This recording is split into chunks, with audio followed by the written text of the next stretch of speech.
DTV Odia देखिवा पाई subscribe करंतु एवं bell icon को मध्य दबाई दियंतु।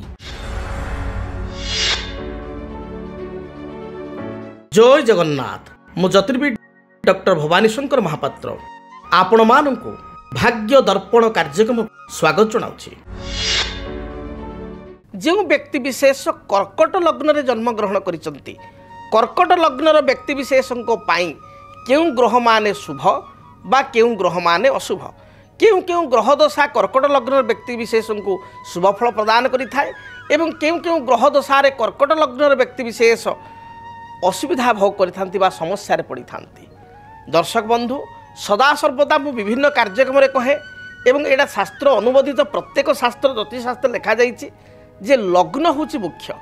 जेतेबेले आमे जातक आलोचना करू सेतेबेले ज्योतिर्विद जो माने से माने लग्न को बहुत गुरुत्व दियंती, किंतु साधारण लोक माने सदाबेले गुरुत्व दियंती राशि को। आपनकर को राशि को नक्षत्र साधारण लोक माने बेसी राशि को इंपोर्टेंट देथांती, किंतु जो माने ज्योतिर्विद जेतेबेले जातक आलोचना करा जाए बा जातक को तर्जमा करा जाए, देखा जाए, कुंडली विचार करा जाए, लग्न को गुरुत्व दिया जाय थाए।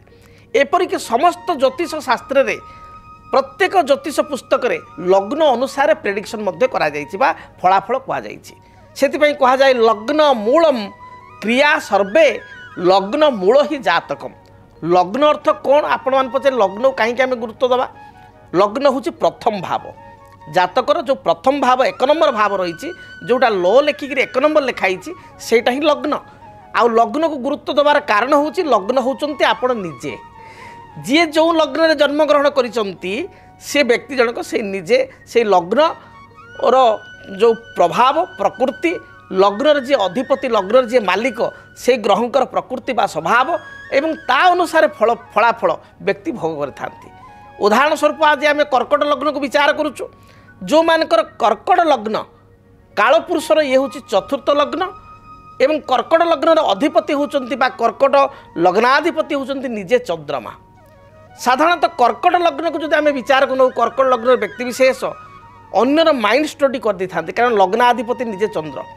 आपण को विषय में सामना लोकटी कौन भावुची बा अति परिवार आपण लोक आत्मीय लोकटी ताको कौन दरकार तार माइंड स्टडी बा मन को जानिबार कला कर्कट लग्न व्यक्ति विशेष पाखे रही था। एवं लग्न कहले व्यक्ति विशेष से निजे लग्न कहले शरीर को विचार करा जाए। जो शास्त्र शरीर शरीर माने आपणकर आपण निजे राम गोटे व्यक्ति राम खाऊचंती कौन बर्तमान कहूँ राम खाऊ पिठा खाऊचंती जे राम जन व्यक्ति खाऊचंती पिठा। एटी राम कौन खाऊचंती सेटा इंपोर्टेंट नुह, किए खाऊचंती ना राम राम होचंती इंपोर्टेंट, कारण राम होचंती कर्ता, खाइबाटा होची क्रिया। आज पिठा खाऊचंती काले मिठा खाई परिबे, काले आउ किछि खाई परिबे, ते किंतु किए खाइबे ना राम ही खाइबे, किए भोग करिवे राम ही भोग करिवे। तेणु लग्न बोली कहिले आपण निजे।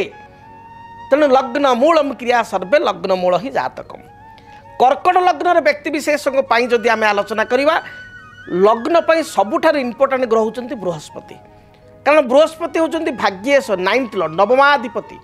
जो मानक जातक कर्कट लग्न बृहस्पति लग्न रे उच्च अछंती नवम दृष्टि भाग्य स्थान को निज घर को मीन को देखुंती से व्यक्ति विशेष राजपूज्य होता, प्रत्येक क्षेत्र विजय लाभ करि आर्थिक स्थिति कौन असुविधा न थाए, कारण निजे बृहस्पति होचंती अर्थ कारक प्रतिष्ठा कारक फाइनान्स डिपार्टमेंट ग्रह बा फाइनान्स डिपार्टमेंट बृहस्पति पाखे अच्छी।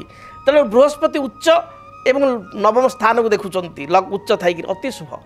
तेणु कर्कट लग्न व्यक्ति विशेष बृहस्पति जेकोसी स्थान थे सदा शुभ फल देवाक चेष्टा करती।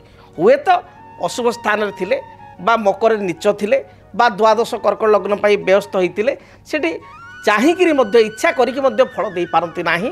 तापाई बृहस्पति प्रतिकार करा जाई थाए जे बृहस्पति पॉजिटिव होतु बा शुभ फल प्रदान करतु बा तांकर बलाबल वृद्धि पाऊ। से बेले कर्कट लग्न पाई द्वितीयेश बा धनेश कुटुंब परिवार एवं धनर अधिपति होचंती किए ना रवि। रवि होचंती जग कारक, लग्नाधिपति होचंती चंद्र एवं सबुठारु राजयोग मध्य प्रदान करिथांती मंगल, कारण मंगल होचंती एकाधर कर्कट लग्न पाई दशम बा कर्मर अधिपति एवं पंचम उच्च विद्या ऐश्वर्य कृपा आपणकर भल पाइबा अन्य मानक ठारू भल पाइबा जीवन में आगु को अग्रगति करिवार जदि स्थान कहबा ताले पंचम, ତେଣୁ ପଞ୍ଚମ କୋଣ ଏବଂ ଦଶମ କେନ୍ଦ୍ର ଉଭୟର ଅଧିପତି ହେଉଛନ୍ତି ମଙ୍ଗଳ। ତେଣୁ ମଙ୍ଗଳ ମଧ୍ୟ ଅତ୍ୟନ୍ତ ଯୋଗକାରକ। ଅତଏବ କର୍କଟ ଲଗ୍ନର ବ୍ୟକ୍ତିବିଶେଷଙ୍କର ଜାତକରେ ଯଦି ରବି, ଚନ୍ଦ୍ର, ମଙ୍ଗଳ, ବୃହସ୍ପତି ଏ ଚାରିଗୋଟି ହେଉଛନ୍ତି ପରସ୍ପରର ପରମ ମିତ୍ର ଗ୍ରହ ଏବଂ ଏ ଚାରିଗୋଟି ଗ୍ରହ ଯଦି ଆପଣଙ୍କ ଲଗ୍ନ ପାଇଁ ଭଲ ସ୍ଥିତିରେ ଥାନ୍ତି, ଭଲ ଶୁଭ ଗ୍ରହ ଥାନ୍ତି ବା ଏ ଚାରିଟି ଯାକ ଗ୍ରହ ତାଙ୍କର ଅଲ୍ଟରନେଟିଭ୍ ମିତ୍ର ରାଶିରେ ରହିଥାନ୍ତି, ଉଚ୍ଚ ହୋଇଥାନ୍ତି ବା ଯୁକ୍ତ ହୋଇଥାନ୍ତି ବା ପରସ୍ପରକୁ ଦେଖୁଥାନ୍ତି, ତାହେଲେ ଜାତକରେ ଏହିସବୁ ଦଶାମାନଙ୍କରେ ରବି ଦଶା, ଚନ୍ଦ୍ର ଦଶା, ମଙ୍ଗଳ ଦଶା, ବୃହସ୍ପତି ଦଶାରେ ଅତ୍ୟନ୍ତ ଶୁଭ ଫଳ ପ୍ରଦାନ କରିଥାନ୍ତି। ସେଭଳି କର୍କଟ ଲଗ୍ନର ବ୍ୟକ୍ତିଙ୍କ ପାଇଁ ଅଶୁଭ ଗ୍ରହ କେଉଁମାନେ ବା କେଉଁ ଦଶା ସମୟରେ କର୍କଟ ଲଗ୍ନର ବ୍ୟକ୍ତିବିଶେଷ ଅଶୁଭ ଫଳ ପାଇଥାନ୍ତି ତାକୁ ମଧ୍ୟ ଜାଣିବା ଦରକାର। କର୍କଟ ଲଗ୍ନ ପାଇଁ ଶନି ହେଉଛନ୍ତି ସବୁଠାରୁ ଡେଞ୍ଜରିୟସ୍ ଗ୍ରହ। 7th ଲର୍ଡ଼ ଏବଂ 8th ଲର୍ଡ଼, ସପ୍ତମେଷ ଏବଂ ଅଷ୍ଟମେଷ ଯଦି ଶନି ଅଶୁଭ ସ୍ଥିତିରେ ଥାନ୍ତି ବା ଶନି ଦ୍ୱାରା ଲଗ୍ନ ପ୍ରଭାବିତ ହେଉଥାଏ, ସ୍ୱାସ୍ଥ୍ୟରେ ବାଧା, ମାନସିକ ବାଧା, ଯେହେତୁ ସପ୍ତମ ଦାମ୍ପତ୍ୟ ଜୀବନ, ପାରିବାରିକ ଜୀବନ, ବ୍ୟବସାୟିକ ଜୀବନର ଗ୍ରହ ନିଜେ କର୍କଟ ଲଗ୍ନ ପାଇଁ ଶନି ପାରିବାରିକ ସୁଖରେ ବାଧା, ଦାମ୍ପତ୍ୟ ସୁଖ ଲାଇଫ୍ ପାର୍ଟନରଙ୍କ ଠାରୁ ଯେଉଁ ସୁଖ ମିଳିବା କଥା ବା ସୁସମ୍ବନ୍ଧ ରହିବା କଥା ସେଥିରେ ବାଧା ବା ସମସ୍ୟା, ବିବାହ ପରେ ଅଶାନ୍ତି। ସେହିଭଳି ଶନି ଯଦି କର୍କଟ ଲଗ୍ନ ବ୍ୟକ୍ତିବିଶେଷ ପାଇଁ ଅଶୁଭ ସ୍ଥିତିରେ ଥାନ୍ତି, ବ୍ୟବସାୟୀମାନଙ୍କର ବ୍ୟବସାୟୀ ହାନି ଏ ହୋଇଥାଏ। ଶୁକ୍ର ହେଉଛନ୍ତି ବାଧକ, ଶନି ହେଉଛନ୍ତି ଅଶୁଭ ଫଳଦାତା ଏବଂ ସେଇଭଳି ଯଦି ବିଚାର କରିବା ବୁଧ କର୍କଟ ଲଗ୍ନ ବ୍ୟକ୍ତିବିଶେଷଙ୍କୁ ସମୟ ସମୟରେ ଅଶୁଭ ଦେଇଥାନ୍ତି, ସମୟ ସମୟରେ ନ୍ୟୁଟ୍ରାଲ୍ ହେଇ ମଧ୍ୟମ ଫଳ ମଧ୍ୟ ଦେଇଥାନ୍ତି। ତଥାପି ଅନେକ ସମୟରେ କର୍କଟ ଲଗ୍ନକୁ ବୁଧ ନେଗେଟିଭ୍ ଫଳ ଦେଇଥାନ୍ତି। ସେଇଭଳି ଭାବରେ ରାହୁକେତୁଙ୍କର ସ୍ଥିତି ଯଦି ଦେଖିବା, ତାଙ୍କର ପୋଜିସନ୍ ଅନୁସାରେ ରାହୁକେତୁ ସବୁ ଲଗ୍ନର ବ୍ୟକ୍ତିଙ୍କୁ ଫଳ ଦେଇଥାନ୍ତି। ଅତଏବ କର୍କଟ ଲଗ୍ନ ପାଇଁ ଆମେ ଜାଣିଲେ ରବି, ଚନ୍ଦ୍ର, ମଙ୍ଗଳ, ବୃହସ୍ପତି ଏମାନେ ହେଉଛନ୍ତି ମିତ୍ରଗ୍ରହ। ଏମାନଙ୍କର ଯେତେବେଳେ ଦଶା ଜାତକରେ ଚାଲେ ବା ଏମାନଙ୍କ ଦଶାରେ ଯେତେବେଳେ ଆଉ ଏକ ମିତ୍ର ଗ୍ରହଙ୍କର ଅନ୍ତରଶା ଭୋଗ ହୁଏ, ସେତେବେଳେ ବ୍ୟକ୍ତିବିଶେଷ କର୍ମରେ ଉନ୍ନତି, ଆର୍ଥିକ ସ୍ଥିତିରେ ଉନ୍ନତି, କର୍ମ ପ୍ରାପ୍ତି, ବିଦ୍ୟାର୍ଥୀମାନଙ୍କ ବିଦ୍ୟାରେ ଉନ୍ନତି ବା ବିଦ୍ୟା ପ୍ରାପ୍ତି ବା ବିବାହିତ କରୁଥିବା ବା ବିବାହ ହେବାକୁ ଥିବା ବୟସ୍କ ପିଲାମାନଙ୍କର ବିବାହରେ ଉନ୍ନତି ବା ଭଲ ସ୍ଥାନରେ ବିବାହ ପାତ୍ର ବା ପାତ୍ରୀ ମିଳିବା ଏସବୁ ଯୋଗ ହୋଇଥାଏ।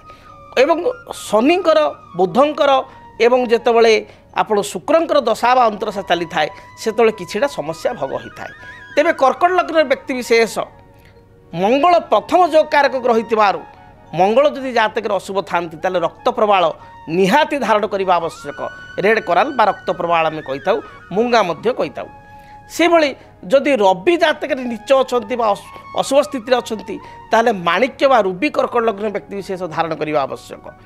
ବୃହସ୍ପତି ଯଦି ଦୁର୍ବଳ ଅଛନ୍ତି ତାହେଲେ ପୀତପୁଷ୍ପ ରାଗମଣି ବା ୟେଲୋ ସାଫାୟାର କିମ୍ବା ଉପରତ୍ର ହିସାବରେ ୟେଲୋ ଟୋପାଜ କର୍କଟ ଲଗ୍ନ ବ୍ୟକ୍ତିବିଶେଷ ନିହାତି ଧାରଣ କରିବା ଆବଶ୍ୟକ। ସେଇଭଳି ଭାବରେ ଯଦି ଚନ୍ଦ୍ର ଜାତକରେ ନିଜେ ଲଗ୍ନାଧିପତି ଆପଣଙ୍କର ବିଛାରେ ଅଛନ୍ତି ବା ଶନିଯୁକ୍ତ ହୋଇଛନ୍ତି, ରାହୁଯୁକ୍ତ ହୋଇଛନ୍ତି, ଚନ୍ଦ୍ରଙ୍କ ରତ୍ନ ହେଉଛି ନେଚୁରାଲ୍ ପୋଲ୍କୁ ଧାରଣ କରିବା ଆବଶ୍ୟକ। ତେଣୁ ଦର୍ଶକ ବନ୍ଧୁ ଜାଣିଲେ ଓଭରାଲ୍ କର୍କଟ ଲଗ୍ନ ବ୍ୟକ୍ତିବିଶେଷଙ୍କ ପାଇଁ ତାଙ୍କର କେଉଁ ଗ୍ରହ ଶୁଭ, କେଉଁ ଗ୍ରହ ଅଶୁଭ ଏବଂ ତାଙ୍କୁ କିପରି ଫଳପ୍ରାପ୍ତି ହେବ ଏବଂ କ'ଣ ପ୍ରତିକାର କରିପାରିବେ। ଯଦି ଆପଣଙ୍କ ଜୀବନରେ ବ୍ୟକ୍ତିଗତ, ପାରିବାରିକ ସମସ୍ୟା, କର୍ମକ୍ଷେତ୍ର ନିଯୁକ୍ତି, ବୈବାହିକ ସମସ୍ୟା, ବାସ୍ତୁଦୋଷ ଏବଂ ମାଲି ମକଦ୍ଦମା ଆଦି ସମସ୍ୟା ଥାଏ, ତାହେଲେ ସମସ୍ୟାର ସମାଧାନ ଓ ପରାମର୍ଶ ପାଇଁ ଆମକୁ ଯୋଗାଯୋଗ କରନ୍ତୁ। ଜ୍ୟୋତିର୍ବିଦ doctor Bhabani Shankar Mahapatra, Budheswari colony, plot number 26, Bhubaneswar. Phone number 9776833302 9439444924। ଆମର ୱେବସାଇଟ୍ www.srijagannathastro.com। DTV ଓଡ଼ିଆ ଦେଖିବା ପାଇଁ ସବସ୍କ୍ରାଇବ୍ କରନ୍ତୁ ଏବଂ ବେଲ୍ ଆଇକନ୍କୁ ମଧ୍ୟ ଦବାଇ ଦିଅନ୍ତୁ।